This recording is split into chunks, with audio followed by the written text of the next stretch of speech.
Bonjour et may the force be with you, hein. Allez, ça méritait bien un petit article sur un blog tel que celui-ci. Et en relevant d'emblée que cette année la date a quelque chose d'un peu triste du fait du décès il y a moins d'une semaine de Peter Mayhew, l'acteur derrière l'épaisse fourrure de Chewbacca. Nous supposerons qu'il a rejoint Carrie Fisher dans une lointaine galaxie, toute de délire capillaire et de héros badass en même temps que gentils. Mais dans ce bref article, je veux surtout vous causer de musique. Je ne vous apprends rien, les mythiques compositions de John Williams pour les films Star Wars ont eu un impact considérable comme un sommet de la bande originale épique. Et elles ont de fait été beaucoup plagiées et adaptées, de manière parfois très improbable, ce qui a donné le pire surtout comme le meilleur. Je n'ai pas l'intention ici de faire un relevé exhaustif ou même ne serait-ce qu'un tout petit peu ample de la matière. L'excellent Erwan Perchoc y a consacré un très bon article sur le blog de Bifrost auquel je vous renvoie.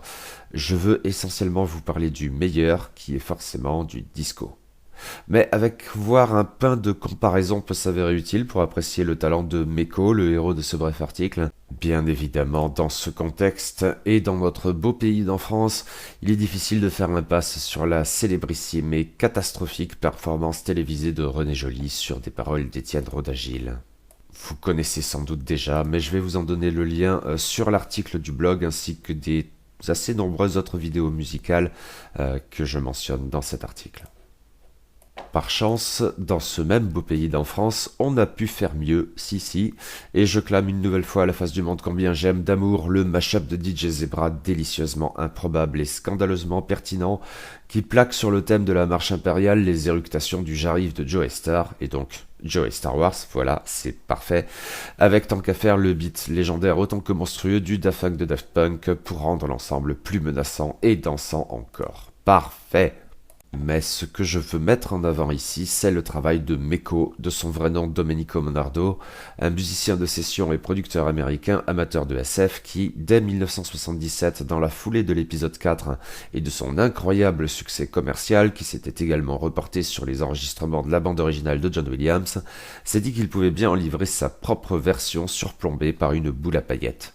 Meko a ainsi, en très peu de temps, 3 semaines dit-on, arrangé avec quelques camarades une relecture disco des thèmes les plus fameux d'un Nouvel Espoir en une longue face A d'un album intitulé Star Wars Another Galactic Funk.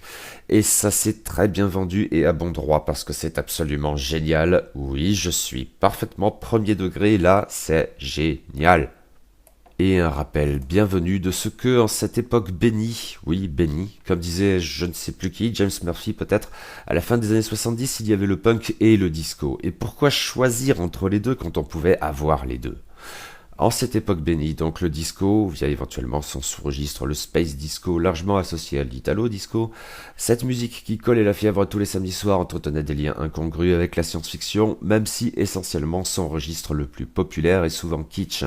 La couverture de l'album de Meko en témoigne assurément, qui n'a certes pas grand-chose à voir avec Star Wars. Elle en dérivait des pistes assez incroyables parfois, œuvres de producteurs discrets, mais qui savaient combiner l'impact commercial le plus brousoufeux qui motivait au premier chef leur travail, on ne va pas se mentir, et une certaine audace, une inventivité enthousiaste, un goût improbable pour l'expérimentation parfois, qui débouchait sur des enregistrements certes parfaitement archétypaux de cette époque et souvent oubliés depuis, mais qui, quand on les ressuscite, conservent régulièrement une efficacité, probablement kitsch mais pas moins délicieuse, et font toujours autant trémousser le popotin une quarantaine d'années plus tard. Bien plus à vrai dire en ce qui me concerne que la plupart de nos avatars contemporains de la musique à danser. Que celui qui n'a pas songé à s'acheter une boule disco en écoutant le boucle, le Cybernetic Love de Casco, me jette le premier astéroïde, en pas de def bien sûr. Et avec l'intégralité de la discographie de Daft Punk, on y revient qui puisse pompe à l'évidence à peu près tout là-dedans. Alors voilà, Meko Enjoy, vous avez le lien sur l'article du blog et je vous suggère fortement de l'écouter et de vous en régaler. Et pour les plus courageux seulement, voyez tant qu'on y est ce que la télévision française, une fois de plus, a osé tenter d'en faire. À noter le Star Wars Another Galactic Funk de Meko, sorti juste après le film en 1977, ne porte bien sûr que sur la musique de l'épisode 4. Mais Meko a pu revenir sur ce projet ultérieurement de manière sans doute un peu moins inspirée globalement, Ceci dit, dans un registre agréablement cheesy, sa relecture de la fameuse marche impériale, qui n'apparaît qu'avec l'Empire contre-attaque, vaut le détour, même si on est assurément aux antipodes de Joey Star Wars. Quoi qu'il en soit, maintenant et à jamais, May the Force be Disco.